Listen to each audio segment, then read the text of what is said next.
And we're live. Good evening, everybody. You're listening to the Oracle Talk Radio Network. This is America Disclosing Uncensored.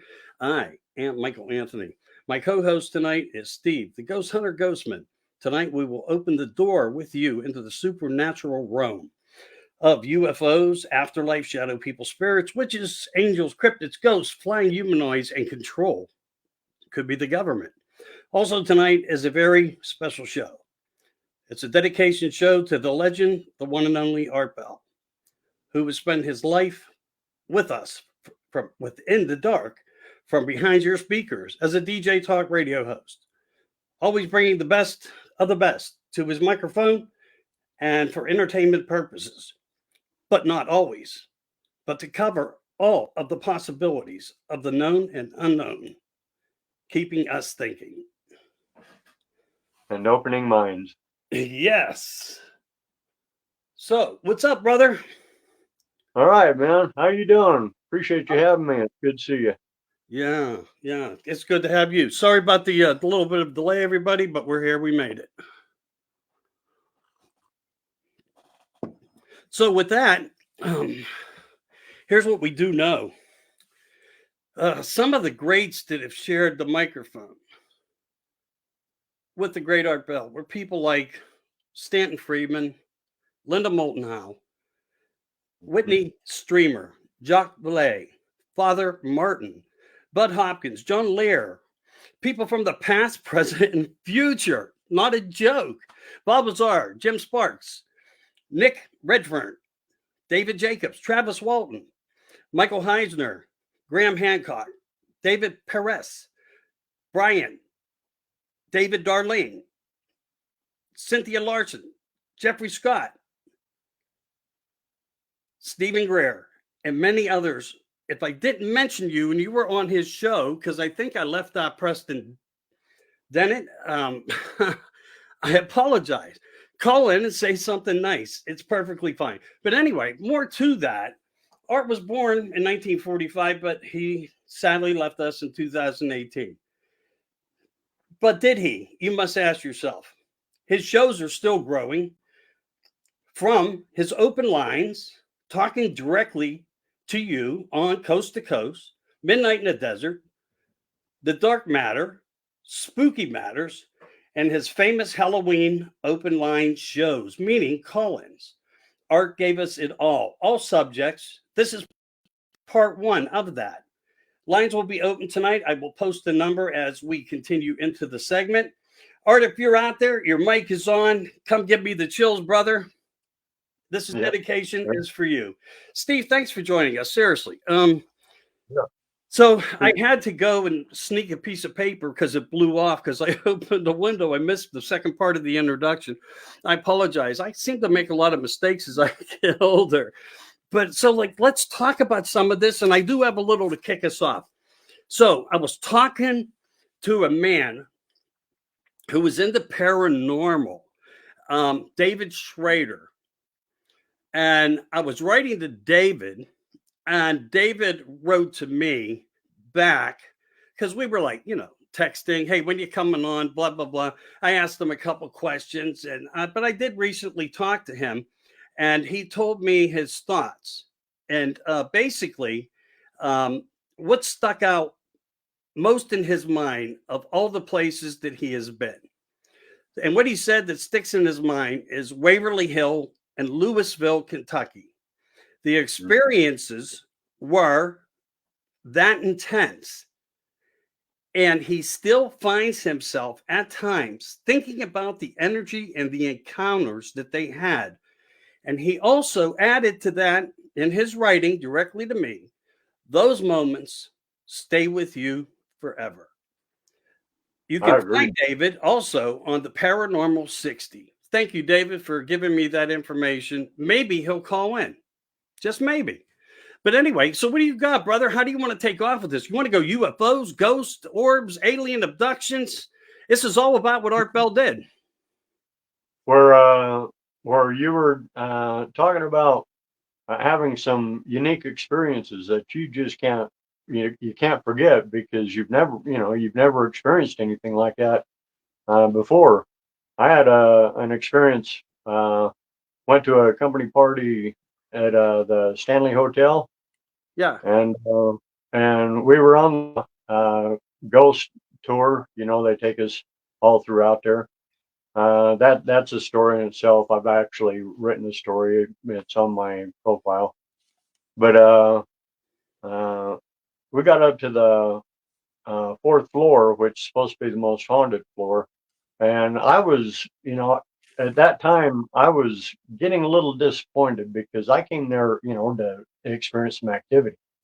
And so far, I haven't seen anything or anything like that. So I was doing a little bit of provoking, which I really know better. But man, I got up to the fourth floor and just passing one of the most haunted rooms there. And I'll tell you what, man, I got so sick. I don't know what took over on me. I was just all of a sudden, I started feeling real dizzy and sick to my stomach.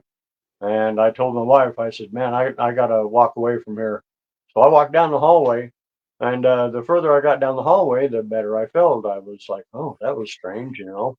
I figured I walked it off. And so I went to return to the group, and I got within about 5 feet of where I was. And I'll tell you what, it hit me even worse than it did before. I almost fell out. My wife said the color just drained from me.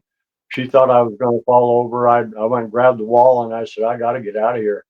So we went down there. They got an antique elevator there, and we jumped. It was very coincidental that that elevator just happened to be right there, because she pushed the button, that door opened right up, and we stepped in there. As soon as that door closed, man, it was like a breath of fresh air. You know, everything came clean to me, and I was getting my senses back. I was, you know, I to this day, that's on my bucket list. I want to go back to that place. I tried to get on the tour the next day, the haunted tour, but the only way I could have done it was the next morning because we were leaving the next afternoon.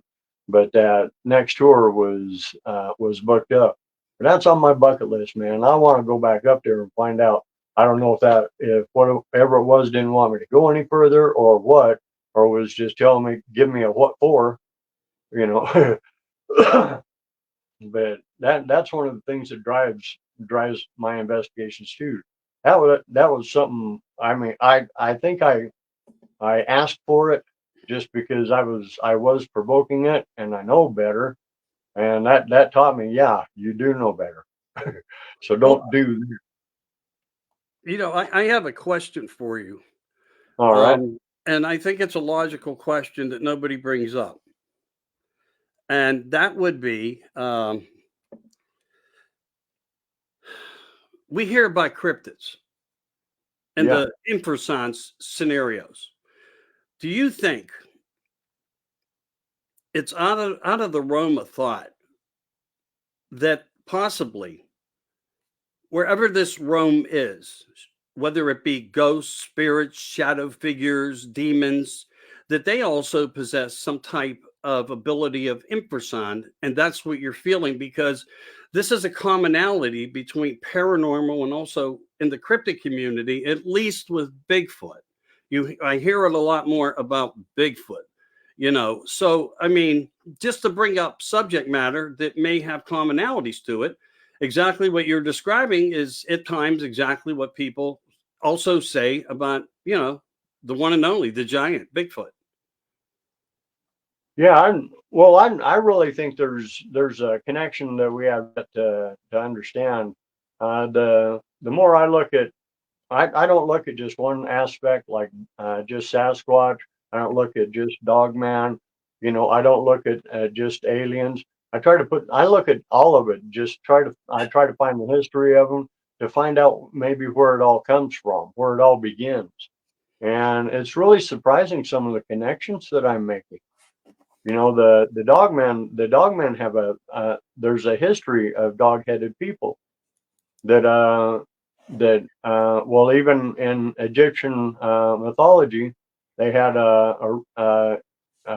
what's oh, I can't think of the name, Ubis, or I can't, Can't remember his name now. Oh yeah. I But, know the depiction of the dog-headed man. yeah, Yeah, I dark, get who you mean. It's not in my mind right now, but I've seen it, the Egyptian, uh, configure. If in fact it is Egyptian, because there yeah, were people before the Egyptians, and the Egyptians kind of like come in and took over. Candidates, something like that, and so we do know that they were like a civilization in place prior to the before getting that cultural changeover. yeah. Well, somebody built the civilizations and stuff before the Great Flood, and Sure. that took a lot of time. And that's supposed there were supposedly civilizations that existed beyond that. Many of the temples and everything are ancient temples are built on ley lines.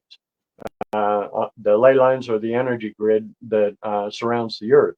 But where that energy grid crosses, uh, can is said uh, to be possibly enough energy to create a portal or a stargate.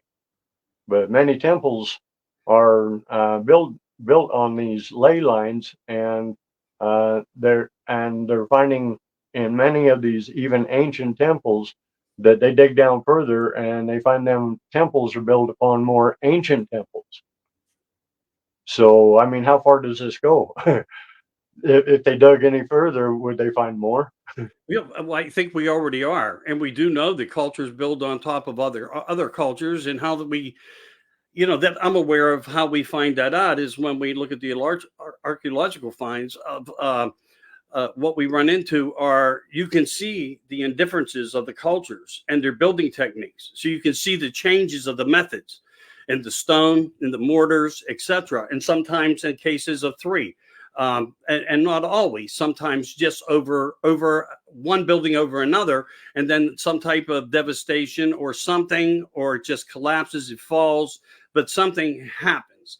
And very possibly, what you're saying, this ley line double energy system, could be exactly what they were using as their med beds and stuff in these sarcophaguses that were never used for dead, but were used as healing things. And there are some indications that that's actually factually true. Billy Carson even talked about one of the scenarios about that he witnessed himself firsthand, that there was like a damage to the top of a sarcophagus that the only thing that by his knowledge and looking at it and his wisdom of it was some type of energy did this. There was no signs of anything falling from the ceilings or anything. And what these things are carved from, or nothing of what we even have technology to still be able to do. In some ways, yes, maybe, but not maybe. So it's that catch-22 thing. So yeah, harvesting energy, we think that's been talked about, and also we find that there's a lot of resources from with under. So when you have stone, you have water, you have what? You're the ghost hunter. It's energy. Yeah, yeah, and especially like around limestone and stuff, they use a lot of limestone in Correct. construction. Correct. So And you I can think walk what you're across saying it. here is yeah, what you're saying, everything is very credible about how that is, so well, how did the UFOs fall into it? Because we see some of the scenarios where UFOs, at least pictures now, CGI'd, whatever, depicting like a UFO right over the center point of the cap of the pyramids and so forth. Maybe they were harvesting a technology for an earlier ability of technology that they had, because even with that in mind, when it comes to cryptids, when it comes to power lines, people see these species of cryptids, um, and they become, some say, more highly active. But I don't know if that's part of a government construct of a dark project that is actually out there observing something with technologies way beyond the sophistications that we think our own military has, because there's an upper hand of a branch, whether it's the space program or it's something, but it all seems to correlate. It does seem to correlate. Yeah, yeah, I agree. There's a black web out there, and one thing can lead to another, to lead to another. It's just like the financial system. You'll find some of the top stockholders have webs and everything. Well, same with reality. Reality is multidimensional. There's webs going everywhere. Uh, just like we have multiple layers upon ourselves, we have our higher self, and then which is connected to possibly to a higher consciousness. Well, why not all these other living beings and stuff too? Yeah. But and like as far as the government goes, I really think, yeah, we do have some evil people here, but what are they being driven by? Because I don't think they're just being evil. I think they're being driven by something. Yeah, I would Something agree. is getting something out of it, not Yeah, just I would money. agree that there is much more to the whole scenario, picture of it all, undoubtedly, but again, we're still looking for all those answers to tie them in the best we can, even though with what we have, we see where that's taking us. However, is it mankind that has really been behind this? Or is it an objective of something else that's been behind this? This is the mystery of the mysteries. What is America's biggest secret? And it somehow correlates around UFOs and others. So possibly the facts are true, is haunting to think about as that may be, but it's factual. I don't think that man is brilliant enough to undertake what we have seen through history to the point of now in the present of everything we are living in. Nanotechnology, the past 100 years, 125 years, I mean, we made leaps and bounds that Superman couldn't fly over. Just Yeah, almost impossible.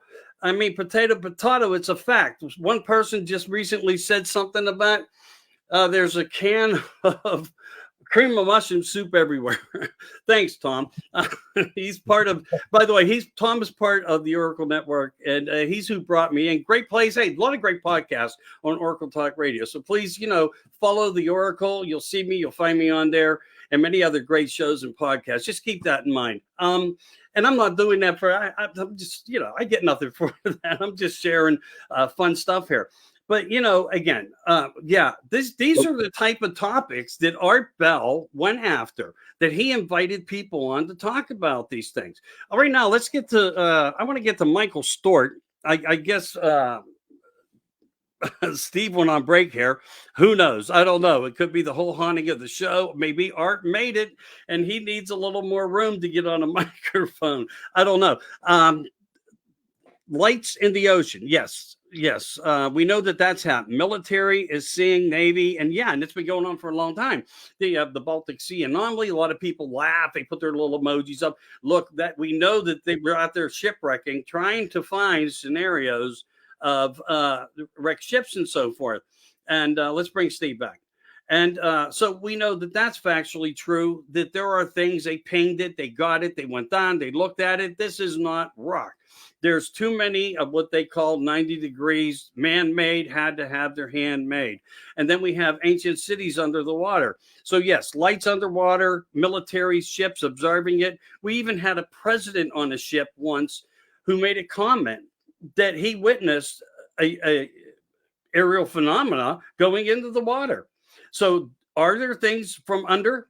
Most certainly could be. And it seems that we may be in contact with them. We may be actually in these agreements with them. And that's why we see a lot of these other haunted things that we live with in life. David Navarre, good evening to you. Thank you for coming in. War Dog News is here. Hey, War Dog News, Michael Stort. Appreciate you coming in. I really do. I hope Josh Turner comes on. I told him to call in tonight. Josh always has a great story. He hasn't been feeling well. I want to send prayers out to him. And before we go any further, too, we should send out some prayers for everybody that's suffering and whatnot, too. In Florida, North Carolina, Tennessee, and wherever else needed. I appreciate everything that I can't do, that everybody else is, come up to bat to help everybody with. So that needs mentioned tonight, too. So I don't think I'm going off base anywhere with this. We're still in the focus of Mr. Art Bell, the dedication to him, the things that he talked about. And he would totally understand if he's somewhere. Art, come in, please. It would blow my mind if I just got a little over the stream somehow. I would know you were there. But right now, a lot of people have come up to bat. And they're being blocked. We know that these things are out there. They're bad. I'll do an America in Crisis on it to do a catch up. But prayers to all the families, condolences. And my heart's just breaking with sadness over me having, and I'm sure all of America and beyond is facing that reality of it. And there was a brilliant story. And we want to talk about the supernatural. Let's talk about supernatural. Check out this story. This is a true story. A young lady posted on TikTok that she witnessed her own 7-year-old son get drug away. And as he got drug away, and I could be a little bit wrong on this because I didn't take notes to it. It was a quick listen. My heart broke. The little boy started crying out for Jesus, help me, save me, protect me. And at one point then, the mother's listening to this, having to observe this and watch this. So imagine that. And suddenly it says, Jesus. She can hear him say this, his voice say this. Jesus, I hear you. Save me. As he just kind of like what I think disappeared. Broke my heart to hear a mother have to share this. And she said, this is my hero. His love, her everything, her hero, her son that she had to witness and watch lose his life as he kept his faith, into something that we only know exists by faith. The craziest part is to the story, somebody has like a dream and starts to get messages somehow and reaches out to the mother through a friend and draws what she saw. And the mother says, oh my God, that's my son walking away with Jesus in that picture, a depiction of the picture of what she thought that this woman created. I think I actually posted this, and if nobody's seen it, this is so remarkable. It's mind-blowing. And I will do whatever I can later tonight or tomorrow, depending upon time. I will post it. And I want everybody to see this, to know that there is something more supernaturally everywhere that we don't get, but we enjoy talking about. And some of it is, even though it's heartbreaking, it's promising. But to know that that mother had to witness it and now knows in a way that somebody else came to her through artwork and a message that she doesn't even know why, from what I think I recall of the video, that she knew to do it, but she knew to do it. And the connection was made and through the ether of the cosmic web of energies that we all share and that higher consciousness that you mentioned early. And somehow this got back to the mother, and the mother just knew in her heart instantly that everything that was put down on paper and shared back to her was everything about her son. And I just thought that was so remarkable. So look, guys, this is something you're really going to want to pay heed to, pay attention to. And this isn't about haunted Halloween, anything. This is about supernatural, of positivity, of light and goodness, and other ways that we just don't have answers for. But faith is the answer, I guess, that guides us there. So I wanted to share that with you because I thought it was really mind-blowing. And before we go, and I'm going to let you take over, Maxine Larry says, yes, the story sad but happy, goosebumps up and down my spine. Well, that's the whole thing. That's why Art loved what he did. He talked about the goosebumps, the chills, the hairs up on his arms. He thrived for that. He really did in many ways. In some ways, you might look at this as a Halloween special. Maybe it will turn out to be. I don't know. It's up to you. If you want to call in to 724-954-1193, and I will post that number in a little bit. We'll get to that. We'll take your calls. If anybody wants to call in, share a story, or just, say something nice about Art Bell. If you listened to him, if you watched him, that's what it's about. It's dedicating something to a legend who gave us everything mainly first. Honestly, gave it to us first. I'm sorry, Steve. Go ahead. No, I was just noticing when you mentioned Art Bell, it almost looks like the background lighting in there flashes. In my place? Yeah. Yeah. Well, I can tell you one thing. It's all brand new power. But I don't know. People have told me they see shadows behind me at times, and I know when I'm live, nobody's behind me. No one ever goes behind me. You're not allowed in the room. You're not allowed in my air studio space. No noise, no dogs. I try to present clarity, but I've been told that before. See, like right there. Yeah. To do. Yeah. To do. Yeah, I know. Art, is that Like you? when you're talking about Art Bell, it flashes almost. I mean, I'm not saying it is, but it's kind of Well, pretty coincidental and that it's let me tell flashing you, when you mention Art, when you're and, talking about him. yeah, and Art was a fascinating guy. Oh, he really was. Uh, And look how many I people can only he worked imagine with. he'd try to let us know if He he could. certainly did. Yeah, he certainly did. So, did you look up anything on Art Bell that you wanted to share that was intriguing? Any special shows that he did with anybody, or did you look into any of that? Well, mostly what I got out of it is he is a lot like you and I, except of course he's more of a pioneer in it. But he's just out to open people's minds on so many different levels. You know, he knows that not everybody is on the same level, so they got to be reached at a certain level. And I think I can really appreciate what he was doing.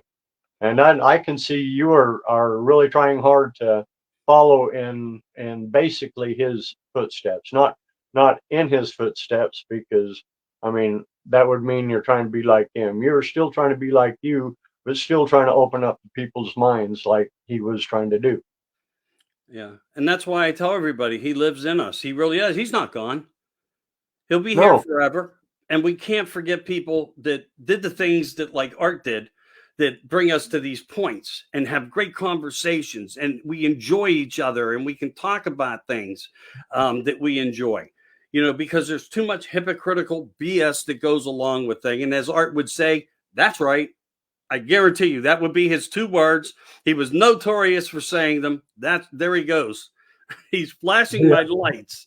yeah, Come on, man. I you're got talking nobody about playing with my light. My light switch is right there on the wall. Nobody's playing with my lights. Watch. it. So, with that said, my lights are working fine. If he wants to keep playing with my lights or something here that wants to keep playing with my lights, it's perfectly fine as long as we don't lose the stream. And you know, again, I'm fascinated. I always have been because of his delivery and his guidance and how many shows he did. The times that he was down, the times that he raised back up to the top, and people don't even realize the fact of how strong he is now in his own afterlife. That he got the chills about talking about. And his shows are just becoming stronger in the present. So we may have lost him, but we never lost him at all. He's with us right here, right now. And I hope to hell he gives me a growl or another flash of the lights, whatever he wants. If it's really you, do it again. I don't mind. Well, yeah, I believe that uh, he did such a he had such a grasp on it. When we get into when we do end up getting into that reality, he already has a grasp on it. He's not shocked by it. You know, Right. so many people when we do pass over, they got to get over that shock, that initial shock, and he's probably like, oh, okay, this is what this is like. All right, what do I do from here? I Yeah. can Yeah. only imagine he's that type. It could be. Could be. I mean, yeah, we can only try to place ourselves where he was in his mindsets, you know, to Yeah, understand it. But like I said, when it comes to his topics and shows, they yeah, were, quite a conviction. yeah. I mean, he was the rock star to it all. He really was. Let me Yeah. say hello to Lisa Lamb. How are you, Lisa? Joe Fox came in and says, Saint Michael, the archangel, defend us in battle. Yes, yes, there's nothing wrong with that. Good thoughts. Good thoughts. That's inspirational. I appreciate it. Joe Fox says, hello, Mr. Steve Ghostman. Yes. And I'm sure he's going to say hello back to you in just a second here. And while you do that, say hello Yeah. to Joe for us, Steve. All right. Yeah, I can't get into the chats from here. I tried to get into it a minute ago and I lost you, so I'm afraid to try again. So I'll Okay. have to try to respond after this. Well, we'll do I'll get that. to We'll the give chat everybody after. hearts and thumbs up and all the good stuff that goes with it. Um, Getting into a few other things. And one of them is the great topic of UFOs and the fact that he had some of the best on, like Stephen Greer and some people may disagree with it. Come on, tonight's not the night for that kind of disagreement. Stanton Friedman, hey, look, I pumped gas in that man's car. I know the type of man he was. I know that they went and sat in Washington and voiced themselves to get us this disclosure. But there's also been people out there that talk about different things, and they talk about the grays. Are these demons? Are they angels? This is some of the speculation of topic that comes up. And what I found out listening to people and kind of getting more information that sometimes gets left out from the newer generations that are now taking over, writing books, sharing, and going to conferences and some things that they're not talking about maybe all of it. Some speculate we have 4 alien gray races. And from what I understand, there's 3. And at the top of the chain, they're called the MIMS, not the grays. They are the intelligence behind the other sized ones, from small, medium to large. And in some cases, they are the ones that are responsible to carry out the breeding of what's now called the hybrids, humans hybrids, which are hybriding them through abductions and taking and abducting women and impregnating them, using their bodies for so long as a vessel, and then changing it over to other methods of where they produce the birth and the growth of the new hybrid human. So Used at other places, possibly in other planets and stuff too. well, and the hard part, the hard pill, there's a big red and blue pill here you got to swallow with it, is Yeah. we could be along so far on that, we'll call it food chain, that's not a food chain, but, and I'm not saying that they're eating us, but that's another stereotypical, That's another rabbit hole. that's another rabbit hole, is as they do this and progress with it and create these other people with different mindsets, thoughts, and so forth, they are could and already could be intermingling with us, which brings into transhumanism, changing everything to change the normalcy of humanity to better blend and hide an alien civilization coming here for this planet. Okay, now in regards to that, now I'm sure you're familiar with the Anunnaki and Thoth. Sure. Okay, now Thoth was said to be able to hit. There was halls of Amentes where he was at. They had bodies down there that it was a rejuvenation chamber. I believe Billy Carson had even been down there and found some of the empty sarcophagus and stuff. But he even believes that they were rejuvenation chambers. And Thoth had mentioned several times that he was going down into the halls of Amentes. And it also, the history states that he was able to walk among men, but not as a man, meaning not born through a womb. Right. Okay, he walked among men through a created body, like a Just as synthesized Jesus body. did. What's that? Just as Jesus did. Yeah. Well, yeah. But there was a difference between having the consciousness put into the synthesized body versus being born through a womb. Because being born through the womb, your memory is wiped, and therefore you have to go out and retain your knowledge. And that's basically what Jesus did between the years in his missing years in the Bible. He went to Egypt, he went to India, and he went to Tibet, and then he went back to Egypt. He was back, but he was in Egypt. He was learning the teachings at the mystery school of Thoth. He was learning Thoth's teachings. There is a lot of talk that Jesus may be Thoth reincarnated through a womb.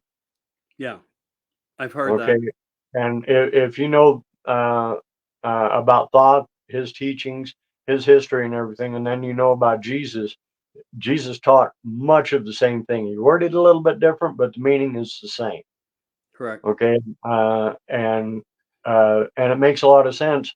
Where he went to Egypt, then he went to India, uh, and then to Tibet. He was learning spiritual teachings. He's learning hands-on healing. Uh, what else was he learning? I I think can't. he also studied with some of the ancient monks that were, Yeah, commuting through vibrations and, yeah, I was wondering also about that. Yeah, healing things like vibration. DMT to some degree. Yeah, yeah, through healing vibrations and things like that. And he had gone back to Egypt, and that's where the Bible picks up uh, where the Lord had called God had called his son out of Egypt, and then he shows up in Jerusalem on the back of a donkey. But that was, I guess, the end of his teaching, and therefore he was to go out and start his ministry.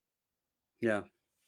Yeah. I mean, I'm not going to disagree with you. Well said. You orchestrated the wording really good there. That's pretty much what it is in a nutshell. And He, it's up to people to do research if they need more on it, but we can only give briefs during this show when we're talking about multiple scenario things. we could go on and on and on, but to the point we'd lose topic of what we originally started with. Yeah. Well, no, I mean, you know what? It's all good because that was part of the reality of what made the Art Bell show so great. And that's why I try to do a yearly dedication to the great Art Bell. I mean, and I'm not tired of ever saying that. Again, Art, the microphone's yours. If you're nearby, put a little growl out there or that's right. We will take it. We'll accept it. I don't know if anybody's truly interested, but I hope some are that may want to call in tonight on the 724 hotline. I'll post that number in a little bit. We're going to go through a couple more things here and do some more talking about some of what we all some of what intrigues us all the most, and maybe it's October that has something to do it. Maybe it's the full moon. I don't know, but what do we understand? What do we know? We know that we at times, not to take us into a different category, but to try to cover a lot of the superstitions and paranormal things we don't understand. Smells of perfume, cigars, cigarette smoke, times things are moved, seem to be out of place, uh, footsteps, a door shutting for no apparent reasons. All windows are shut in the house. There's no airflow. These things that we witness, we feel, we hear. I know I have. Maybe you have also, and maybe that's why you would want to share with us a little bit out there and behind the glass on your side. And if you do, 724-954-1193. We may have a guest coming in to discuss a little bit about some paranormal stories that had taken place. I think you mentioned something that somebody may actually want to do that on of somebody that you knew of. But when we look at these One of my things, yeah, I'm sorry. one of my group members. Yeah, well, we're going to put that up, and he can call in if you didn't already give it to him, and we'll get him lined. We'll get him plugged through.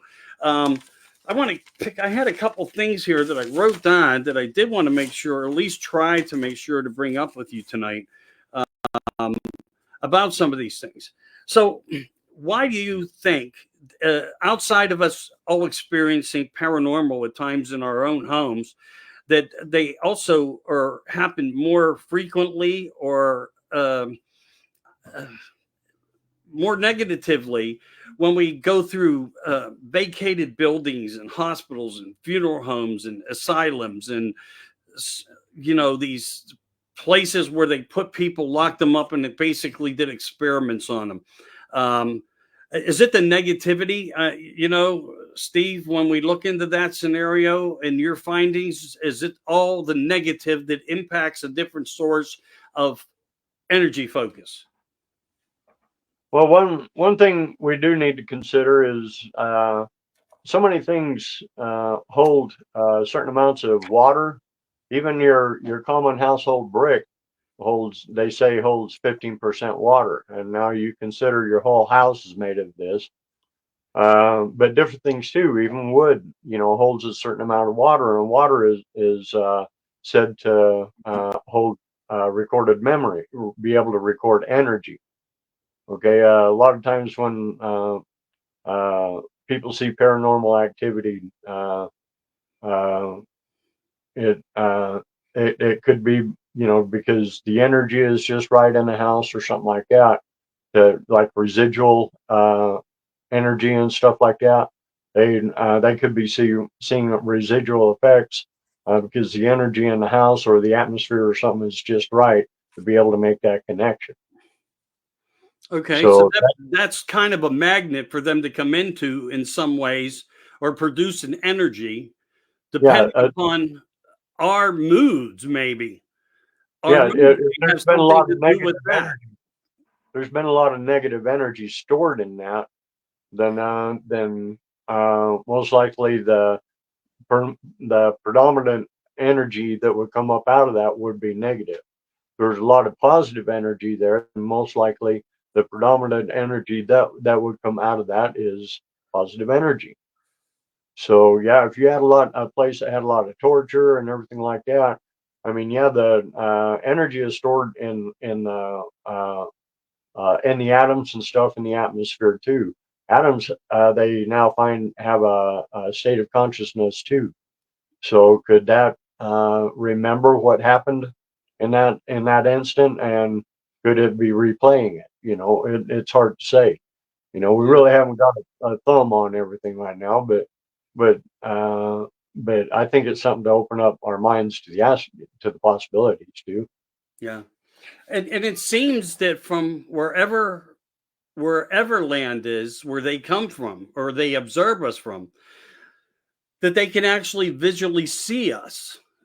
It seems when we try to talk to them or we listen back through what do they call it, the parabolic microphone, or voice recording systems and so forth, that we get that transmission of a message. It's like they actually can see us, but we have that, in our light spectrum, we do not visualize them. But in the cameras, sometimes we catch them. We catch the stick figures, we catch the shadow figures, or we see an anomaly walking as a translucent black shadow, not always black, sometimes even white, but there are this roam of what we don't understand. And when you think about it, they could be anywhere around you at any time, and you Oh wouldn't yeah. know they were there, but they could, in fact, be watching all of us. Are they the watchers? Well, yeah, I think there's at least three levels. I think there's positive energy beings that are around us, uh, or that are around. They're basically watchers. They're just observers. They don't interfere. They don't do anything. It doesn't matter what happens. They won't interfere. But then there's also negative energies. They're most more like leeches. The positive energies still have their connection to the higher consciousness, but the lower energy has lost their connection. The only way they can get the energy that they need is through us, and our connection to the higher energy. Okay. You know what I'm saying? They're Yeah. leeching off of our energy that we are getting from our higher selves. They Yeah. they Well, have lost connection to their higher frequency selves. To, I don't know, some may call it, to maybe even their angelic selves, or whatever. They have lost that connection. They have forsaken that for their own self being, or whatever. So now, as a result, in order to nourish themselves, because they still need nourishment. In order to get that nourishment, they need to suckle the energy off of us. And them being negative beings, they could invoke things around us. They they've been around long enough that they know how we work. They know everything that makes us tick. They know that makes sense. they know how to spark our emotions. And even the Bible says that this is the world belongs to the devil, basically, doesn't it? And if that be the case, then all the negative or all the energy, the prominent energy around here would be negative. But we do still have a connection to our higher selves, and we can hold on to that. We can evolve from here if we don't lose that connection. Yeah. I feel like we're in a trap where we have no choice because they can feed from us and we don't even know that it happens. That we may get a sudden pain or an urge or something, and it could be them actually influencing something to occur within us that we don't understand. That we totally feel good, and just in one instance, suddenly we get a chest pain, and maybe it's because it reflects to something of an individual of a different realm and dimension that's next to you, near you, Yeah. trying to feed from you, and you're picking up on a part of their life and who they were, how they died, and what they suffered through. Makes me wonder why we're going to the big electrified new world. Is it to nourish them? Is it to bring them in and give them more energy so we can see them it's just mind blowing when you think about it, talking about energies being got on a paranormal investigation. You're filming at your camera, and suddenly your camera just goes dead instantly while you're observing a phenomena that may not be of normalcy that ties into the paranormal realm. And these things happen. So it makes me wonder why suddenly, so fast, does everything have to change? And this way, and does it have something to do with a certain entity or certain others from somewhere that they are trying to actually assist? Yeah, one of the thoughts I've pondered is this is are we at a point of separation of the positive and negative frequencies? Uh, uh, because man, the material world, there are things that run this material world that are trying to keep us trapped here. I'm sure you've heard about that, you know, the Hmm. recycling and everything like that. Right. But but there's also uh, we have a chance to grab hold of our positive energy and lift ourselves up out of this. I believe we may be separating in a dimensional aspect, you know, where the frequencies are separating the lower frequencies from the higher frequencies. I think we're evolving. We have a chance to evolve to a higher frequency, or a chance to stay down a lower frequency. You from a higher frequency you can go down, but from a lower frequency you can't hardly go back up. So keeping positive thoughts, positive, don't get yourself all caught up in the woes me and all this, that, and the other. Try to think of it as something maybe around you that is trying to create these emotions to draw from you. You know, don't waller in sad emotions and stuff like that. You could be feeding these leeches. Try to think of something more positive. Try to put yourself in a more positive environment. Try to listen to some positive meditation music. Try, something, some kind of music that makes you want to happy dance or something. You know, you can change your mindset. You can change the energy around you, but you got to make a conscious effort to do it.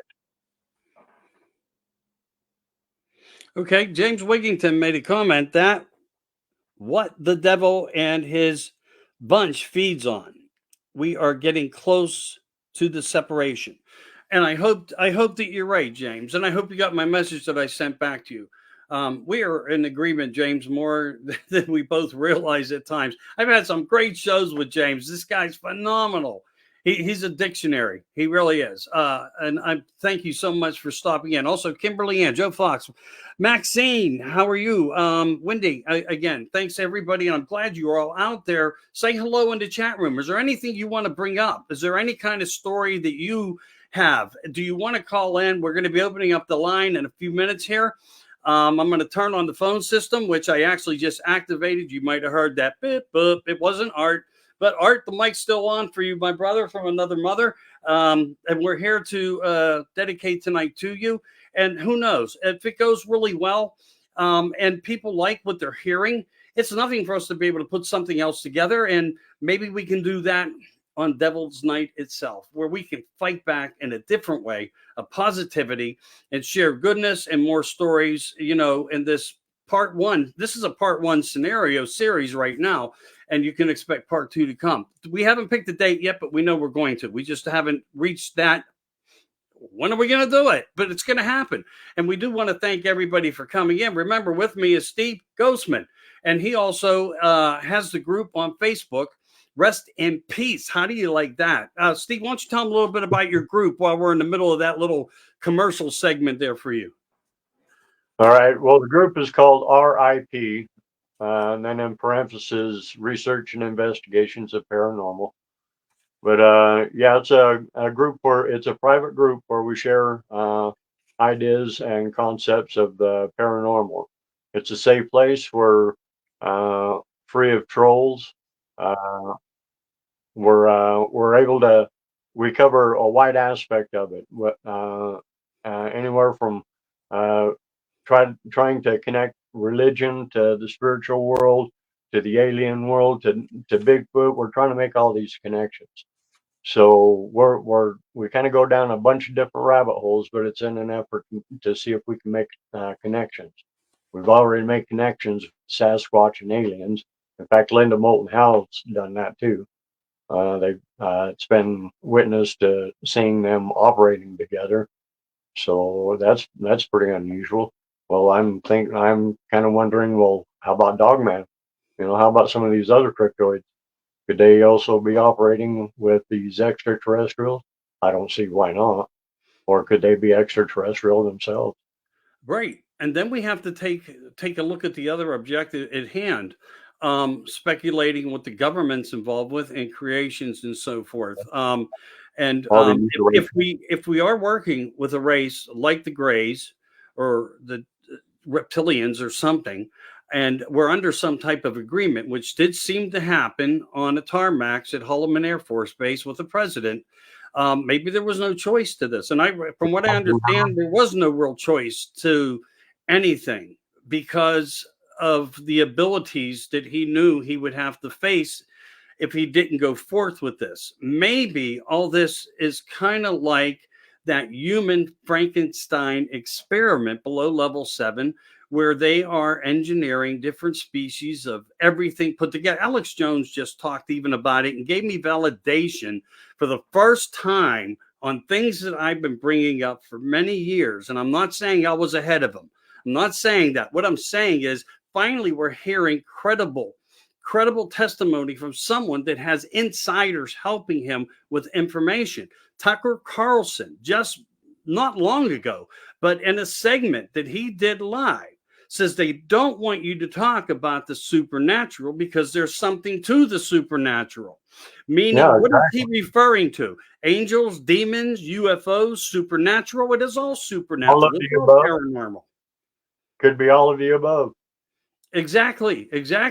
Yeah, see, we're on that same wavelength in that moment. So here we have these types of things also backing up the theories of the conspiracy theorist or terrorist that we all become, because we're a terrorist to them. We're a nightmare to them because we are exposing some of these deepest, darkest secrets. I had Karen Wilkinson. Yeah. We're the Toto and the Wizard of Oz, pulling back the veil. Yes, that's a good example. And if you look into Hollywood and all the different things, that's part of the veils too. It's everywhere. It's part of the conditioning. It's part of the exchange of information on different levels for people to do different things. And maybe creation plays a part into what really goes on, what happens. And there may be a bigger source of how that starts taking place. From the time of My Lab Babies and the Montauk and Project Monarch in Australia and London, where they have these things that they bring children in and they put them through things, taking them out of schools as if they're going to an OBT class or some extracurricular type of educational program, but yet also being taken down under and being experimented on and using the brightest ones to prepare them into the super space programs and so forth that are not new, that had just come out under Trump. No, that's an awareness to tell you it's been here. It's here, we're now here. And that's just a more comfortable suited way to say, well, if you're finding out something, it's because I told you so. That's not the truth of the fact. I told you so happened many, many moons ago. Same within climate and everything else, and these agendas that our government runs. So my thought is, it may not be that they are from an alien subspecies, although they could very well be. But they may also, well, some of them, maybe not all of them, maybe not Bigfoot, but some of them may be a recreation of something that the government is working on hand in hand with others with much more and better sophistication and technologies than even we have. And that's why we are seeing things that are different. People are starting to cite things. And then when they do, it seems like there's a government program following behind it closely to clean up after the event. Or if you catch something on video, it's like some black magical helicopter with no markings comes out of the blue, out of nowhere, and interrupts what you're doing or tells you must leave the area. It's restricted. Then they move us out of lands, push us off lands where you can no longer be here. In Alaska, there's 100-year thing, network program. If you're there, you're okay to stay, but the last surviving member of your family cannot exceed the 100 years. And at that point, there is no longer anyone allowed to reside on these lands. It's happening everywhere. And what I'm really wondering about right now, today, tonight, is what's running out of the forests in Wyoming with this devastational fire of the national forest burning down. What is out there? Is anybody seeing anything different? It makes me wonder when we see these devastations and we talk about cryptids and we talk about Bigfoot and we talk about the rape man or the goat man or one of these others. Are we seeing them more? Are they being pushed out? Is there a reason behind more than what we think? Because usually one weapon acts as many weapons when it comes to the government and their agenda. Yeah.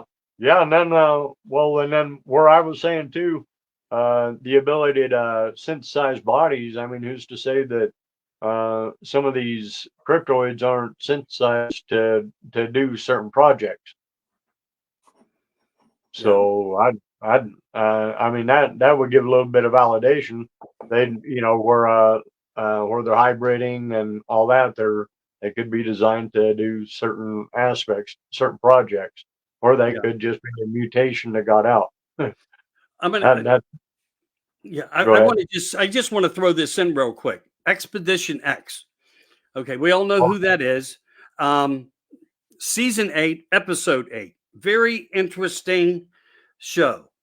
And I would just say, if you have a TV, Roku, something, and you have a boring day, a rainy Sunday, find episode 8, season 8, and watch that, because there, I think, is some validation and truth to witness testimony. Russell Easterbrook says wild man can be seen on coins back in the 1500s.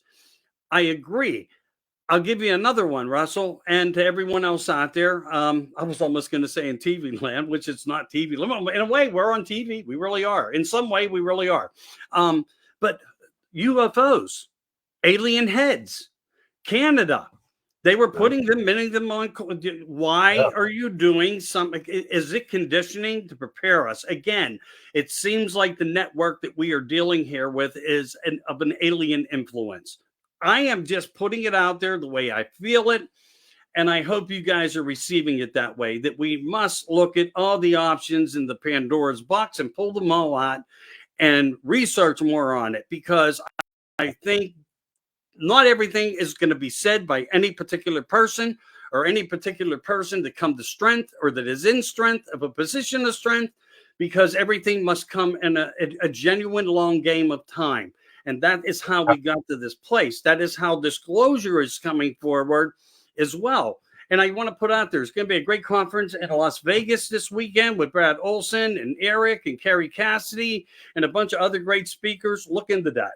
You might be able to catch the live stream And I might have a link that I'll be able to place up. I did talk to Eric. Eric's been on a couple shows with me. Brad Olson's been on shows with me. And if I'm able to get a link or a way to link you guys to watch it live somehow, I will post that. And I think that's really good that we can sit in the comfort of our homes. And by the way, this Sunday with Russell, who is on right now checking in, thank you for doing that.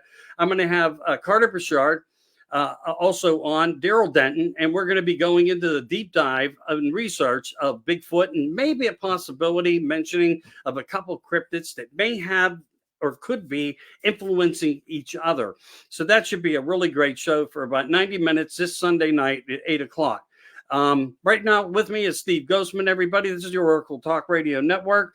America Disclosing. I am Michael Anthony. Thank you so much. I hope you like and share it to your pages. Get this out, because what we are talking about is actually everything everybody wants to know. And it has to do with the past, the present, and now and the future of everything. You may not be getting all the connections yet. We may be looking at the wrong. We may be looking at the right. We may be looking at restitution of something of us to, be able to, well, how do we get there? By talking about everything the way we are. So I'm going to put this out there for everybody. If you want to call in, we've just hit the halftime hour of 1 hour. You can call in at 724-954-1193. I'll spike you through. If you have a story, if you've had a paranormal experience, if you've seen a UFO, if you experienced a Bigfoot, if you've done a paranormal investigation, you're a paranormal person, investigator, and you want to share something.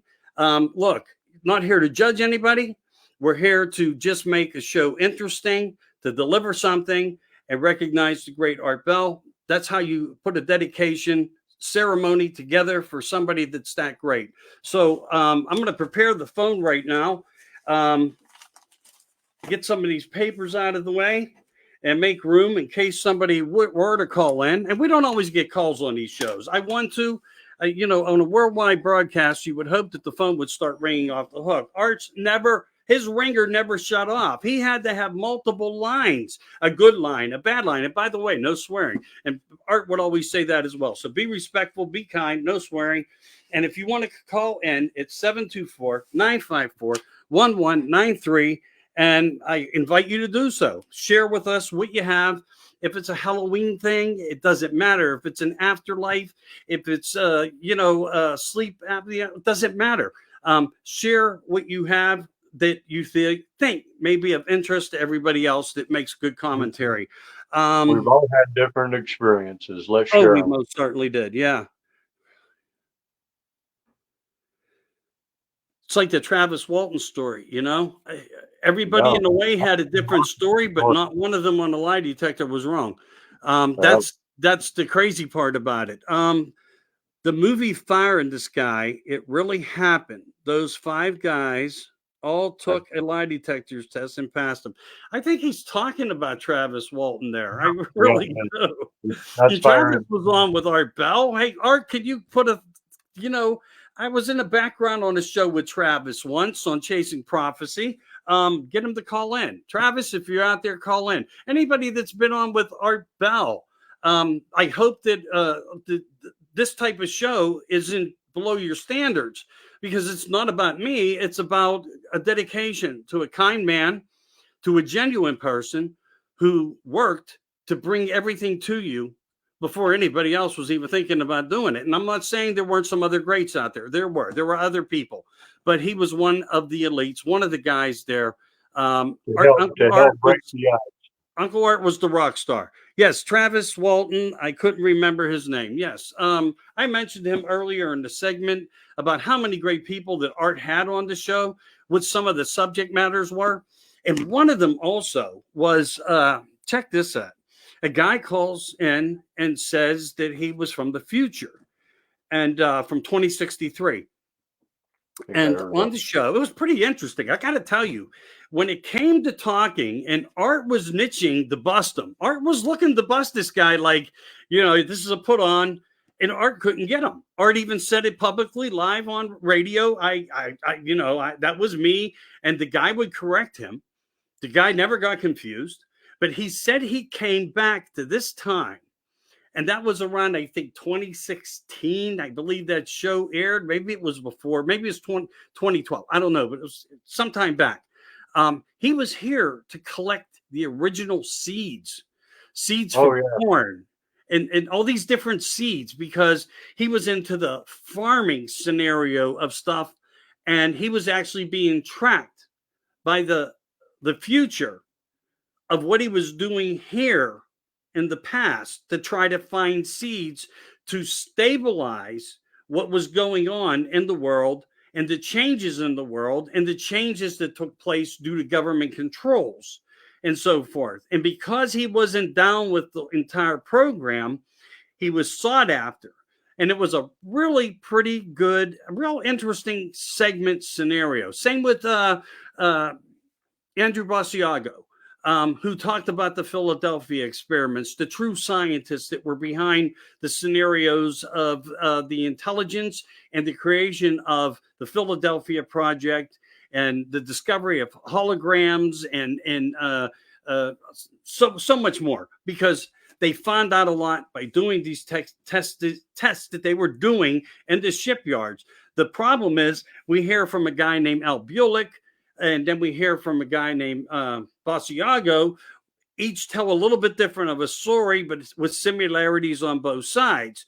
And I asked everybody, was it the Eldridge or was it a different ship? Because there is a mention. Well, it's a little game show test here. If anybody knows what the other ship was called, because there were two discussed. But Al Bulick had the discussion, talked about the problems that had occurred, what went wrong in the testings. Basiago talked about some of the similarities of the same things. And could it have been Martha's Vineyard? I'm just saying, I'm throwing a hint out so because I'm not getting a response. So Martha's Vineyard and the so anyway, two different scenarios, two different stories. Montauk projects hidden underground below level 7. Everything exists that rides under that level and much lower. And this is where they took all the secrets. Everything had to go underground because there was too much of public awareness on the ground. Yeah, that's crazy. Some of the stuff that gets out there, it's and what the government tries to cover up. I mean, some of the cover-ups that they do are just people know so much about it. It's just so blatantly stupid that they try to hold some of this stuff back. You know, it's only obvious now that that there is more intelligent life out there. I mean, that's kind of speculative. They could be from space. Some people say they're from inner Earth. Some people say that a lot of that technology is ours, but we got that technology somewhere, and I think that is obviously from somebody more advanced. They're either from inner world or inner Earth, or they're from outer space. But Admiral Byrd had in his personal journals had stated how he was taken to inner Earth Garthia. and yeah, Garthia, but and how it was like a magnificent city and everything like that. Well, that's not the only place under there. I think there's massive cities under there all over. And I think there's probably there's a report of reptilian species that's supposed to be living underground too. That could be them, you know. Yeah. But he didn't really give if I remember right, he didn't really give a good detail of too much of what they looked like. But but but it was evident, and I really don't think Admiral Byrd would have lied about something like that in his personal journal, and that was written in his personal journal. You're right. So You're right. And I had Brad Olson on. We were talking about the Antarctic, Neuschwaben. We went there on a mission to do a little possibly investigating, because I think there was a trust issue between intelligence and technologies that were to be equally shared because of crash retrievals and finds. And the Germans went there. And when we arrived with the destroyer, planes, tanks, all this things, we had thousands of men. This flying disc comes out of the water. From the water, and basically cut the destroyer in half. Directional energy weaponry used on us back then in that time. But you're actually correct. Berg tried to talk on television and was basically shut up. Look what happened to Yeah. Forrester. There's everybody jump. He decided to commit suicide and jump out a window when his brother went to go get him because these people wanted to share more with humanity. And I'm not Yeah. saying that happened with Berg, but he was silenced. And shortly after, his son was to give his father's memoirs, records, diary, writings of experiences. He wound up mysteriously dead. Yeah. On his way the day before, something ties in that way where he just never got there. And that's Yeah. the science behind That's it. so coincidental with so many people, all these whistleblowers and whatever. They just coincidentally, they're accidentally poisoned, or they're accidentally thrown off a cliff or something.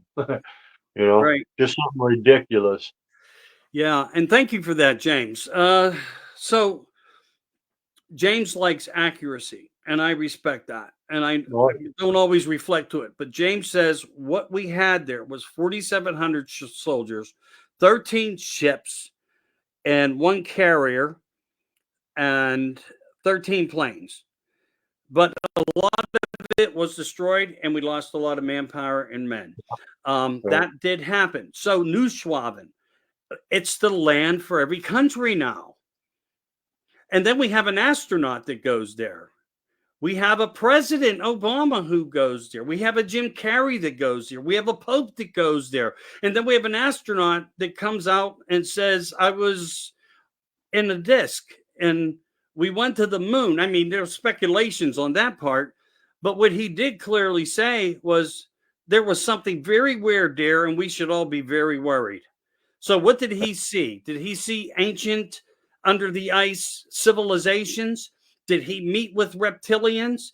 Did he see something that put the fear of God in him so bad that gave him cardiac arrest? And we Yeah. had to have medical choppers come in. That is so costly. It's beyond comprehension of what it would take to get a man out and do a rescue like that. But he Yeah. himself even made these comments. This is great stuff. I'm enjoying this. I really am. Also, let me just read here just to give everybody a little shout out and heads up. Joe Fox is involved again here in the chat room. Why did we not prevail in every war we ever were involved? Well, we didn't win number two, okay? We actually lost. That's how Paperclip took place. That's why we got the not so good scientists, but did help America, did create rockets. David Adair talked about that as well in some of the ways.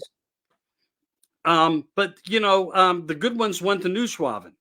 And I think we're seeing some of their technologies fly over us, and they are testing our own militaries to make sure that they are one level ahead of us when they go over and shut down nuclear sites, that they know they got the hand over us. Is it really aliens, or is it from within this own Rome? And then we have somebody who, George Bigelow, who says, I can take ET home. We have the capabilities. And some people say, well, do we have to go to space to see aliens? And he says, they're right here.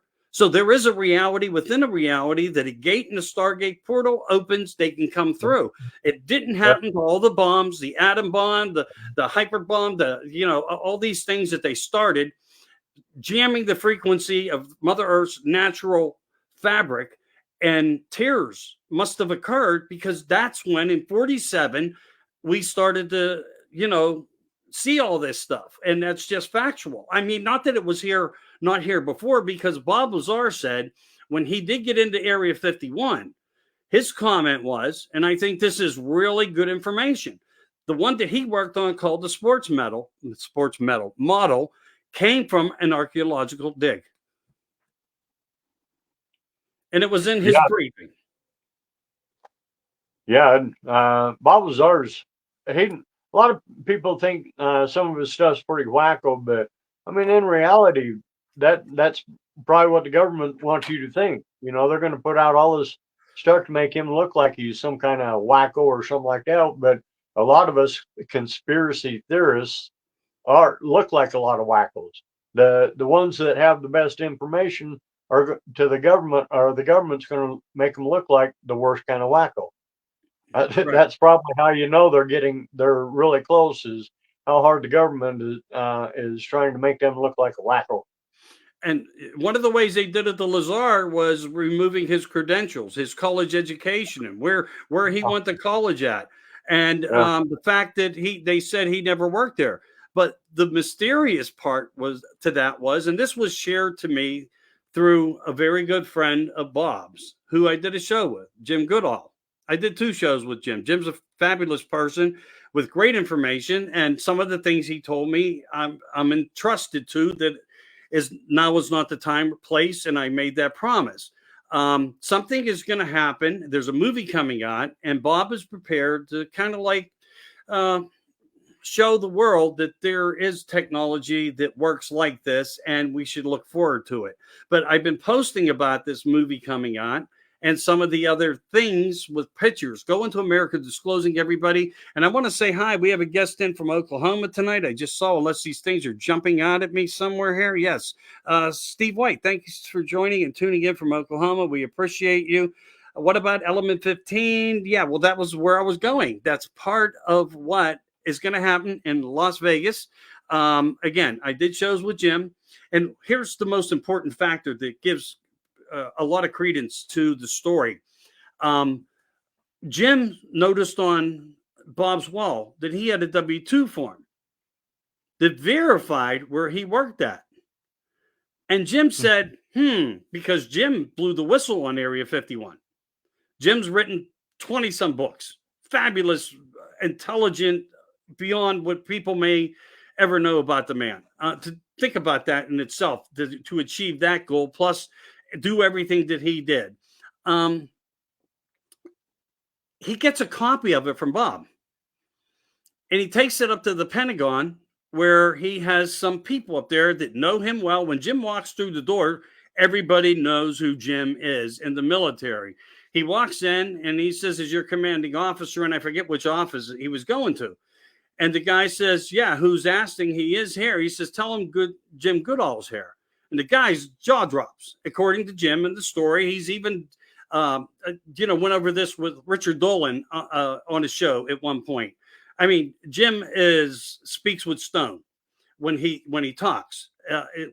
It's my job to make sure the government is doing its job they're in place to do. So anyway, he goes in and he meets with this upper brass person that's above him and says, evidently he gives this piece of paper and says, "Give this to your commanding officer. Tell him I want to talk to him about it." And Jim gets invited in, gets a scolding of his life by the commanding officer. And they told him, "If you ever show anybody about this or talk about this, say game, basically." And he just said, "Yes, sir. Thank you, sir. May I leave, sir?" But the point was, he was trying to do, as a researcher, investigator that he is outside of the military, to get the information on this. But Jim knows for a fact that he was, in fact, employed through Area 51, that it's not all wishy washy, regurgitated BS. It's factual. And, here we have a guy now that is still trying to redeem himself and speak on this. And a lot does have to do with the Element 115. And I can't wait. All I can say is to everybody, try to stay tuned. It's going to be pretty fabulous from everything that was described to me. And I hope that gets out there to everybody. And let's see what else we got here, too, because it doesn't seem like anybody wants to call in. But if you do, if you have a paranormal story, a ghostly encounter, something that happened to you in your house that you don't understand, maybe Steve can help you analyze it. Please call in at 724-954-1193. Don't be shy. I mean, this is what we're here for. We're all having intelligent conversations with each other. And, this is how we will get through and perform disclosure. For everybody, it will be part of it as a team effort. I'll be open minded. Yeah, got to. Yeah, so the Element 115, I did it, Oklahoma. Hi, Steve's daughter. Okay, I guess there's something going on I'm not aware of. Well, at least with her. Yeah. And anyway, so how do you want to head into the next few minutes here? What do you want to talk about? Well, let's see here. Okay. Well, I don't know. I got several things here that we pretty much already hit on, but let's talk about maybe like right now we live in a 3D world and we have higher connections to ourselves, but we have all these different species, and I believe that they too. I don't see any reason to believe that they wouldn't have multi-dimensional aspects to themselves. Now I've been kind of researching.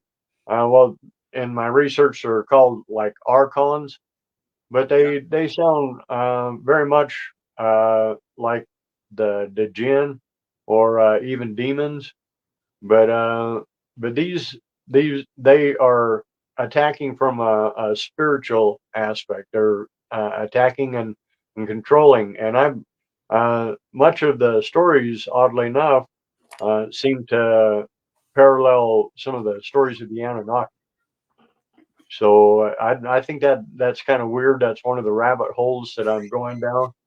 But what I'm really getting from there is we've got different types of levels of beings. Some of them may not even know the other exists that are controlling us. Like the Archon's a top Archon, although he is of a lower frequency. He knows there's something above him, but he's not really aware of what it is. He thinks he's the sole creator of that, and if you follow them stories, it is the head Archon that created the material world.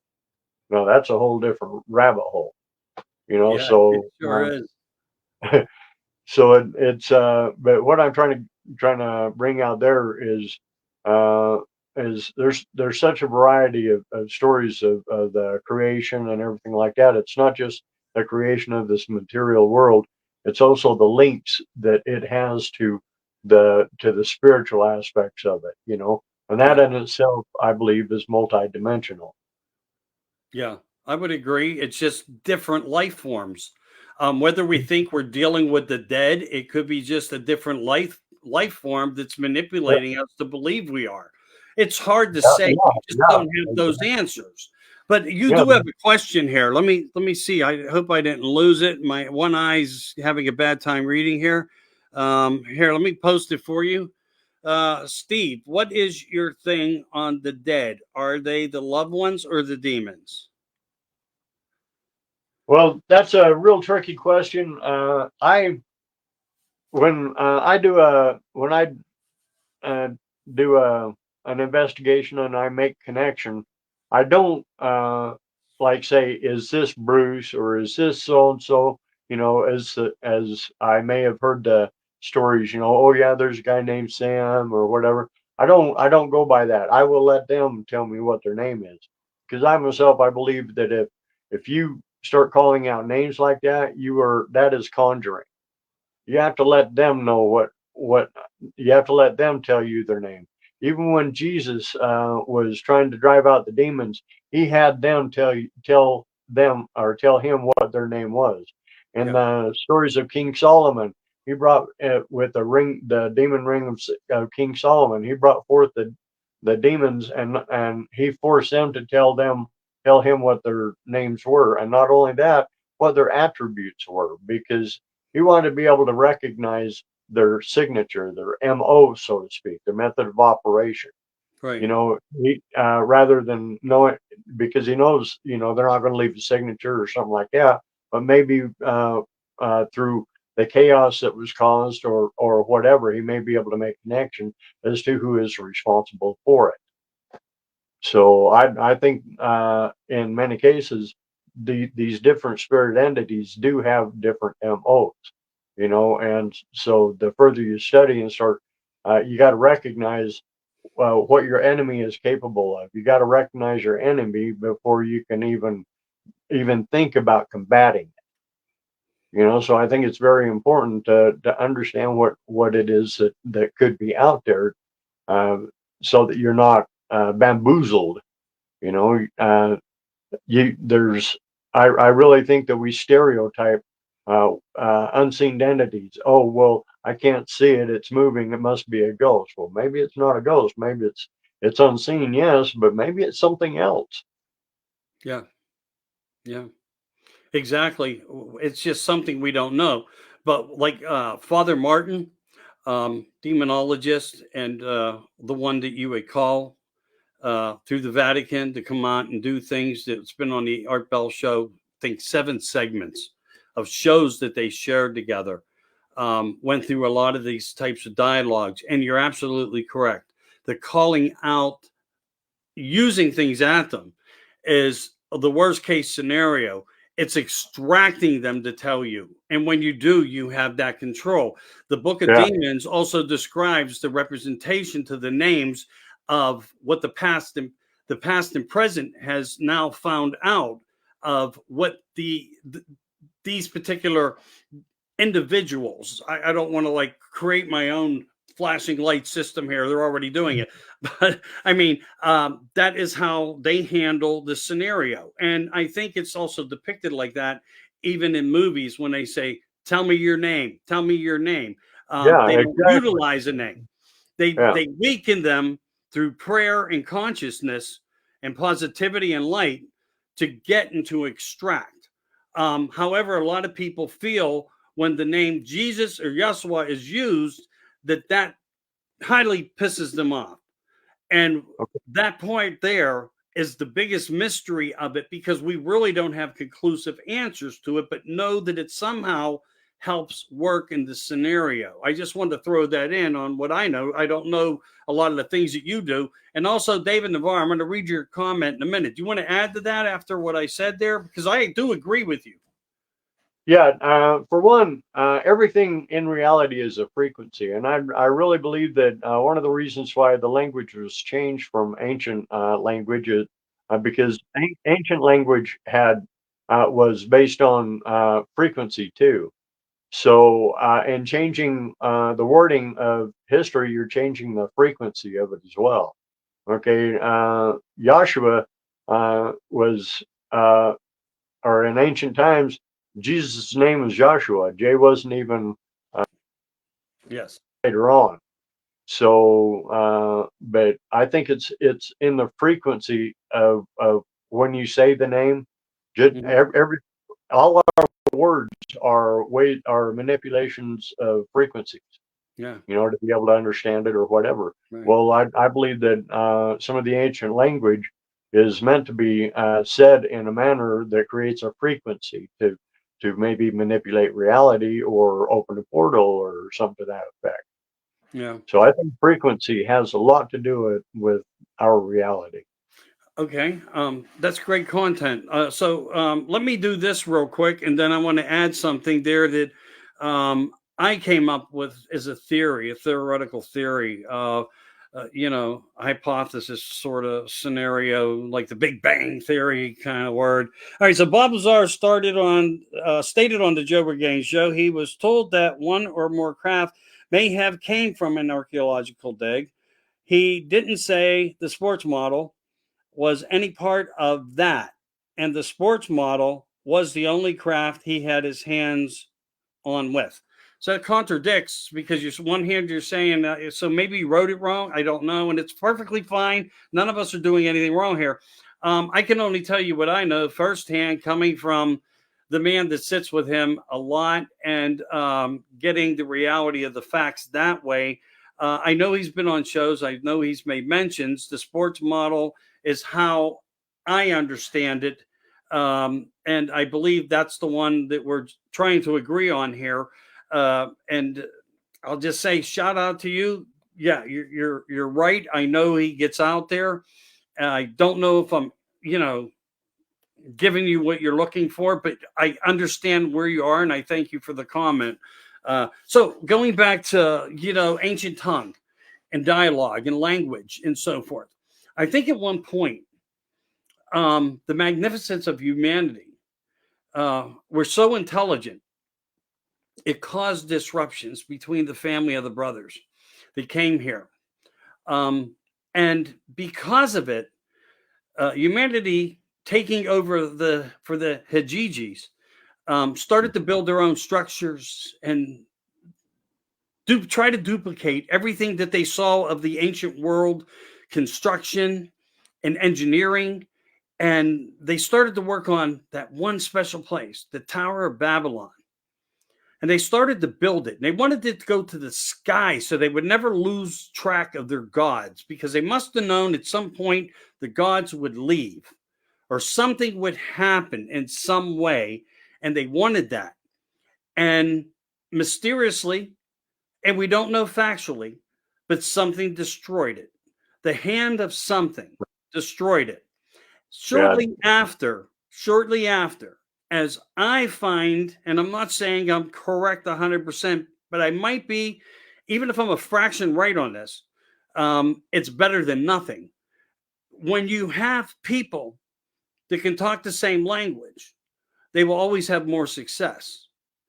But when Yeah. you remove the dialogue of the tongue, change the language, manipulate the system, change the cultures, the looks, the appearance, and the colors of humanity, place them all over the world, give them a religion to believe in, give them a faith, give them an influence of something that still works for the agenda for who created it all, or the people that created it all.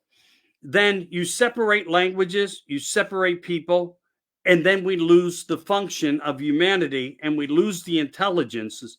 And I think that is one of the areas of how we lost civilization and how we lost years of development from an earlier point, because they knew how to do this and achieve it. And even today, if you and I were to talk about something that was so outlandish, but may be true, and 150 years from now, if somebody chose to change it, in 150 years, 90% of that objective of what we talked about would be gone, and something else would be a focal point. And that's how historically things have always seemed to work. Yeah. Yeah. When you were talking about Tower of Babel, I believe it was Enlil that that it came and seen how man was being able to, I believe, being able to consciously connect to each other and being able to focus on one thing. And Enlil realized that if we had the capability of doing that, bringing our consciousness together, that we could achieve things even greater than they. And that's why Enlil scattered the languages, and I believe possibly even changed many of the vibrations to where we kind of repelled each from each other, kind of Mm, like magnets, right. Uh, but yeah, and then and confusing the language would help is definitely. I mean, it's an obvious sign of control.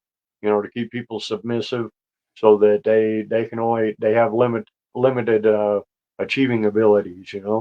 Right. So so Right. yeah, and the Tower of Babel, city of Babel was the city that paid homage to Marduk. And so also when Enlil took down the Tower of Babel, it was also in rebellion against Marduk, not just take down the Tower of Babel. He was trying to Yeah. basically subdue Marduk because Marduk was getting out of hand.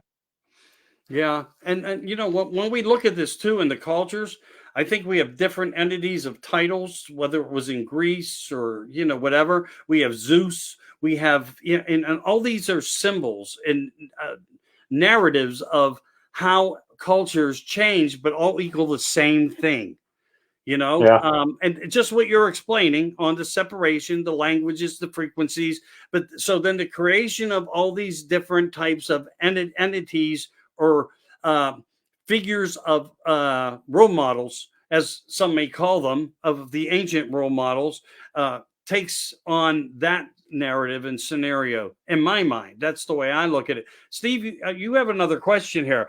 The question for Steve from Holly: if a house was haunted and then it got torn down, would the entity still remain on the vacant property? Wow. How do we know it didn't come from the property? Go ahead with this, brother. yeah, that's exactly true. Uh, it depends on how much connection they have to the property. I mean, it's I mean, there's no proof in science to saying that just tearing down the house itself and hauling it off will haul the entity off too. It, you know, it can depend on, it could be something that was in the house that they had connection to, and now that you moved the stuff out so that the house could be torn down, well, it's with the stuff you moved out, not the house. Yeah. So yeah, it depends. You know, if you really think a place has been haunted, it's best not only to try to research the history of the house, but the land too. And you got to remember too that just because a house may be haunted or even an item may be haunted doesn't mean that the person actually died in the house. They could have died somewhere else, a car accident or somewhere else, but this is where they connected to, was in the house, and this is why they're there. So you may not find that anybody that actually died there. You may just maybe somebody that had a connection to that place or something in the house.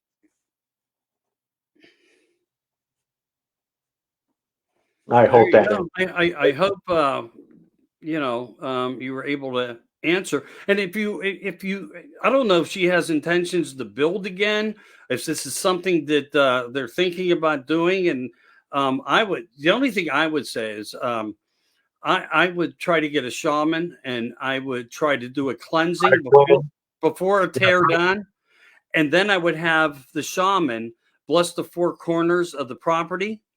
I would place Christian medals at each corner, and that would be my suggestion to you. End it with a prayer and offering, tobacco, cover all bases in case it comes from ancient, if in case it comes from indigenous burial grounds and graves, because they're everywhere.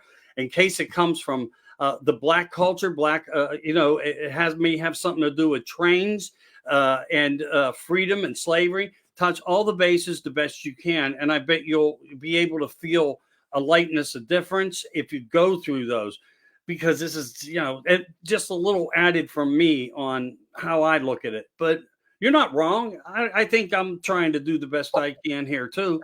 And we have, you're and doing we have good. another question when you're done. All right, you're doing good. But Oh, it's thanks. for me. For me, you need to. It's better to try to find out what it is that you're dealing with before you try to actually expel it, because and many times if you can just find out what they want, if there is something there, find out what they want. Maybe it's just they don't understand what happened. Just try to describe, explain to them, you're no longer part of this reality. Something has happened, and now you're deceased. It's time for you to move on. Sometimes they just need somebody to talk to them. Many times when people have an entity acting out in their house, many times it's because they're trying to get your attention. They need somebody to talk to. They maybe just to be able to tell a little bit of their story or something like that. I really feel it's best to find out what it is that you're dealing with. See if there's some way that you can remedy it before you try to expel it. Because if you try to expel it before you can resolve its issues, then if it can come back, it's going to come back tenfold. So it's better to resolve the issue and have it leave on its own, or even at least calm down to where you never hear from it again. I've had a situation like that. I had an uncle that had a ghost, that a spirit. His name was Walt. I've written about that in one of my stories. But that's basically all he wanted. He was acting out and everything just to let people know he was there. He would move things. He'd even throw things across the room, but not directed at somebody, just to get somebody's attention that there's Right. something intelligent there, not just something moved. Like my aunt had asked me if I was staying there with my aunt and my uncle. They had kind of a U-shaped kitchen. Well, her stove was kind of in the middle, and then the dining room was on the other side. Well, the cupboard behind her was where a bottle of Golden Griddle was. She asked me if I could get a bottle of Golden Griddle out. I went to reach for the door, and the door flew open. A bottle of Golden Griddle flew over across, bounced off the counter, and out into the dining room. Now, you can't tell me that's just an accident. That is an intelligent move. Right. People saying, "Hey, there's an intelligent being here, and basically, I want your attention." Yeah. So my uncle ended up having a séance and finding out some very interesting stuff, along with a journal that we had found. It's a long story. It's one I've written about. Uh, anyway, so it turned out the guy was attached to an army trunk that my uncle had bought, an old World War II army trunk. The guy had died in the war. Uh, it's kind of a long story, but uh, what it was is he wanted my someone to try to get a hold of his wife, uh, who uh, who was believed to have lived in New York, and just the guy just wanted to relay a message that I love you and I miss you. So that kind of tells me that, okay, well, especially when we find out and presume that his wife had now been deceased. Hmm. So that kind of opens up. Okay, well, in the spirit world, I would have thought you would know everybody. So if he didn't even know his wife was deceased, what happened there? You know, is is there some kind of different levels, or why can't they find each other? Yeah. So, but after my uncle had made a lot of effort to try to resolve the issue, even though he wasn't able to resolve it, everything calmed down because I think Walt had realized, well, hey, he did his best. Uh, so uh, and so everything calmed down from there. And I really think that if people took that same attitude, if they feel they have a haunting or something like that, try to have a communication session, but with somebody that's experienced in doing so, because you don't want to open up a can of worms. And like I say, you don't want to conjure. You don't want to say, "Mom, is that you? Grandma, is that you? Can you come to me?" You don't want to do that. You want to find out what's already there. You don't want to conjure anything from any other place of being. You just want to find out what's already there. Yeah. Well, I mean, that's a direct way to say it, but and I look, where I'm going to go is not against you to agree to disagree or anything. This has nothing to do with that. It's just that other people have these other opinions, and there's always going to be that. So the only rational decision is what you learn from everything you find out.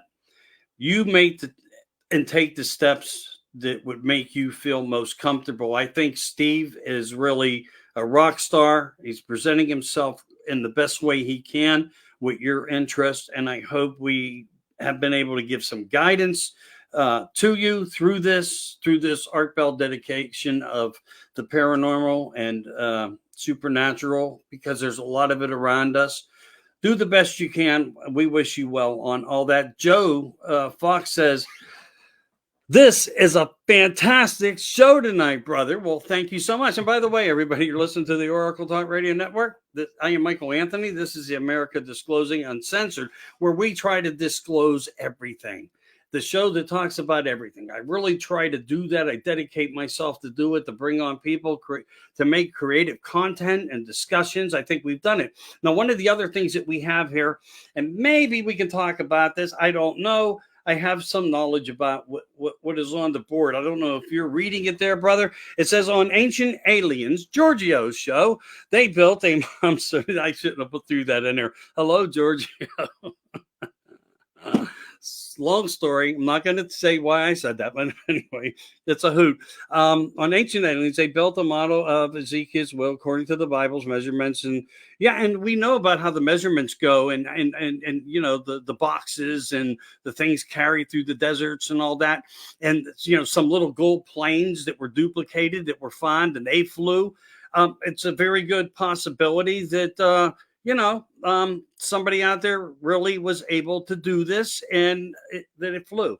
I would agree that I personally did not witness that myself. I heard about this, but I don't know that if I miss that show, I miss a lot, because you know why? Sometimes watching these shows and collecting data and information, I don't want that type of information to influence my conversations to public as a speaker in the public, because I have to take responsibility for what comes out of my mouth. And if I am to go by everything that I hear, heard, or ever knew, I would probably be more confused about knowing how to direct myself in my own commentary. Um, but I do know that things like this have been duplicated in more than one, more than two, more than three. Anyway, it goes up a few more. And yes, everything about it, the aerodynamics, it all worked. It all worked. So we do know that that's a factual truth. Also, we got, let's see what we got here. This is the first time I stopped in. I'm so hooked. I definitely will be back. Well, hey, you know what? It's all Oh, about goodness. And me and Steve's going to try to do a part two. We hope you'll join. I hope the public will pick up their phone if they have something they want to share while we do yeah. this. And it would be great to hear your voice live. This is a place for a voice for all purposes, all reasons. Nothing, no bars held. But That's a because different hey, story. Art Bell talked about everything too. He didn't hold back.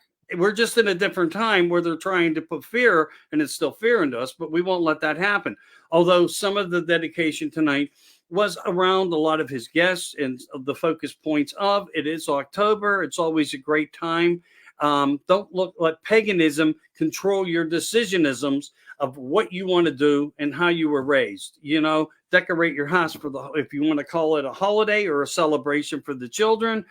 Let them have candy, play games with them, use coloring books, watch some of the older, and I would suggest older only, Charlie Brown, Snoopy. I mean, things that are more innocent to the child, that that they are getting something out of it of a good way. This is the best way I can say it. I'm honored to hear you say that. I really am. I've been around for years, on and off, taken away, just like Art. Uncle Art knows what I'm talking about. And I'll just say it like that. Let's see what else we got here. There is another question. Question: what do you think of the reports where every time some ghosts show up, they are always doing the same thing when they are seen? Like it's some kid. Yeah. It's Residual hauntings. They call yeah, that residual hauntings. yeah. It's just like a loop. It's an energy playback. Again, where I was saying, like say a hallway, where there has been a lot of traffic, emotional energy, things like that. During certain aspects, it could be on anniversaries, maybe when the atmosphere is energized. It can play back like just like a loop. It's called a residual haunting. Okay. Yeah, I've heard of that. I've heard of the terminology. A lot of the paranormal investigative TV things utilize that terminology on it as well. But yeah, I mean that's what we know it as, and it seems to be a loop. It really does, because there's reports even when other people.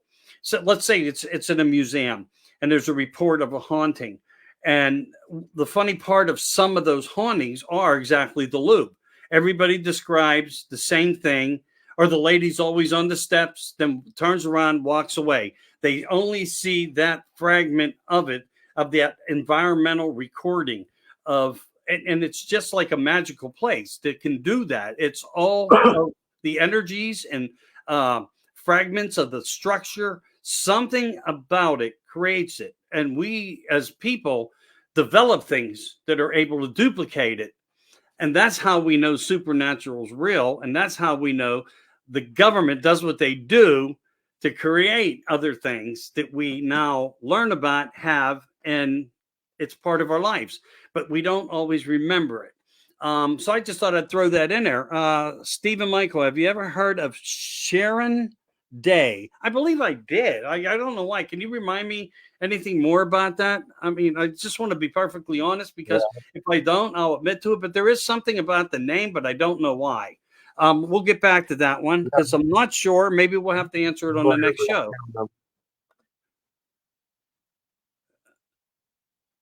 Oh, and David says, thank you for your explanation. Are there any other questions out there? We'd really like to get a few more here, make it a little bit more exciting. Or anybody want to share anything? Were you ever at a funeral when you thought a body's hand moved? Well, that's possible.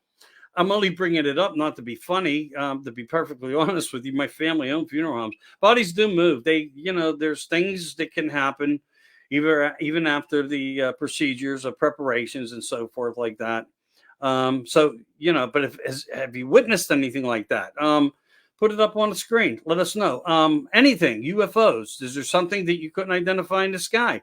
One thing I will say is, sometimes I think when we see something of structure and physical mannerisms in the skies, it could, big chances are it could be something of our own. Because interdimensionals seem to come from a light and develop and manifest after. So, depending upon what you're witnessing, when you see it, you may have missed it, it may be there. But the criteria, I think, and the numbers that we collect is, first off, our space program has so many things that are that people just, I'm not going to say they're not ready for, just don't understand that they exist yet, but they do. And we have Well, I these think that we've been conditioned to believe otherwise. always. If Yes, thank you. just think of where civilization would be if all this stuff, if the truth hadn't been hidden from us. Can you imagine how evolved we would be? If languages hadn't been scrabbled at the Tower of Babel and everything, can you imagine what we could achieve? And we can achieve that again. We can break away from that, but we all got to get on the same page. We all got to believe not just in ourselves but each other too. We gotta quit this killing each other, man.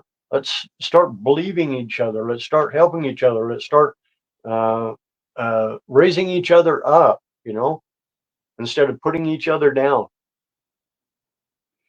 Okay, we have another question that popped up, and I thank you for doing this. You help us out. You help us create content, and that's wonderful. I have a friend that believes in spirits, but not aliens or Bigfoot. My belief is you have to be open minded. You just don't know what all is out there. And that's true. We don't. We're constantly looking for the answers. Yes. But Yeah, I don't close my mind to anything. I always keep it there on the table because yeah. later on you find out that, oh yeah, there is a connection over here or something like that. And how Just can don't. everybody be wrong? Yeah, yeah, yeah, How can exactly. everybody be wrong? Doctors, lawyers, presidents. They Yeah, Jimmy Carter said he saw it. Reagan said he saw them. I mean, is that maybe a form of a disclosure that was not a disclosure, but enough to say little there's a tidbit. future of this somewhere? Why would Reagan say, if we were under attack of a different, he said it, Yeah, would we yeah, not all come together? Maybe that's what right now is all about, to yeah, stop yeah. something I from so occurring. yeah. We need to tune in our frequencies. Uh, our like minds, the like minds that are coming together will help to create a frequency that may help to get us out of this. When it's much like like playing a guitar. You have one guitar playing, that's fine, but then you have several guitars playing. It's so much fuller. Well, same with that energy level. You can have one stream of energy level, or you can have multiple streams of energy level focusing on the same thing. And You know and that doesn't that that frequency change our mood? yeah, yeah, Doesn't it take us into that outer realm of feeling and expression, and then the words added to it add to that content of it? yeah, These are things that we got to keep in mind and remember. yeah, yeah. And frequency is a really big thing. People don't think much about it, but You surround yourself with a positive frequency, and you're going to feel so much better. Your body will feel better. You'll feel more energetic, like when you're working around the house or something like that.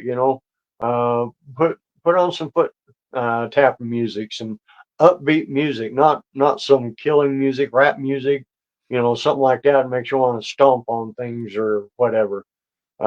Keep your energy positive around you, and you will notice a difference. Quit wallowing in "woe is me" and all this. Try not uh, to let yourself dwell in despair, hate, things like that. Just understand that there are things that around us that want you that to feel that they may be even invoking it out of you. Are you going to be their milk cow? Yeah, yeah, I hear you. All right, let's go through some of these. Joe's, I believe, was addressing, trust me, Bigfoot is real. Yeah. Evidently, he is an eyewitness, and you can't question someone that's been an eyewitness. You're not in their shoes. Uh, This is the proof of the testimony that comes, just like whistleblowers and ufology and every other scenario or aspect that's out there that does exist. We also got another question to come back to. We're going to try to answer it because I'm coming up on that 2 hour point, and that is the limit on the radio. So I'm going to do this real quick for everybody. And saying that, I also thank all of you. I wish it would have gone a little better, had some call-ins, but it's just the way it seems to go. I don't know why. I really don't. But we'll accept this question from James Wiggy. Thank you for hanging through the show, James. I really appreciate you. Question: have you heard or seen where a mother above a person that died and seen the dead person rise up to meet them?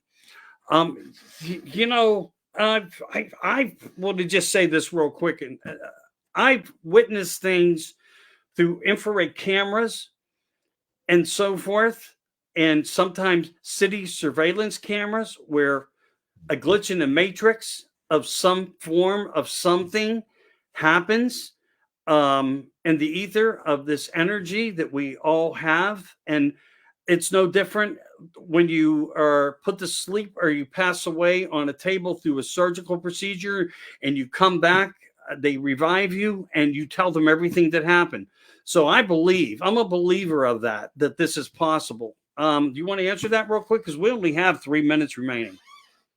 No, I agree with you. I think it's very possible. You don't take nothing off the table because we don't know everything. So just keep it on the table. If it doesn't seem to fit right now, then just keep it there. It may fit later on down the road. Yeah.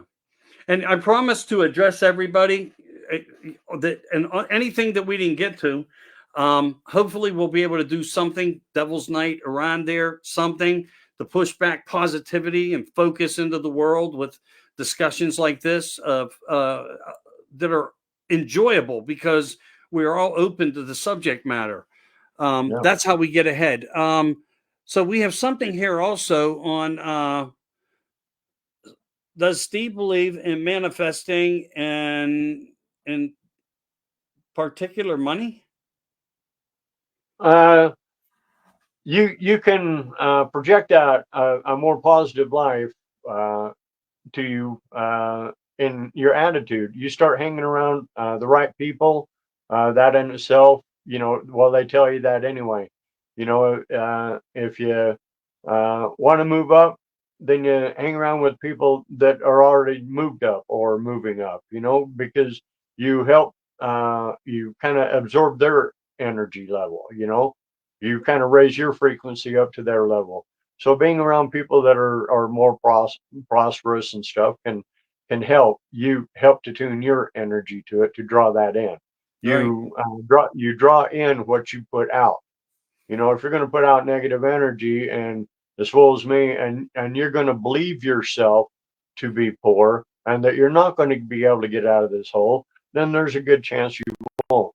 You got to believe in yourself. You got to believe that there's a way out of this hole, and I'm going to get out of this hole. And even if you have to take certain physical actions, it's not Yeah. always about wishful thinking. Some of it is about doing with the wish. And that Yeah, is how the not always magic of just a words and hand. power of suggestion works. Yeah, it's Yeah. not just All a right. hand that'll pull you out of it. It took you a while to get there, so it's going to take a while to get out. Right. Exactly. Okay. Let's try to get through these last couple here.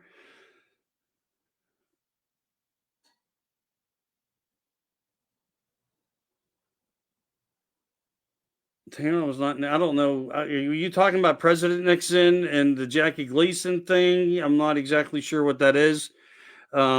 Nixon, we all know who he was, Watergate, et cetera, et cetera. I'm a political genius.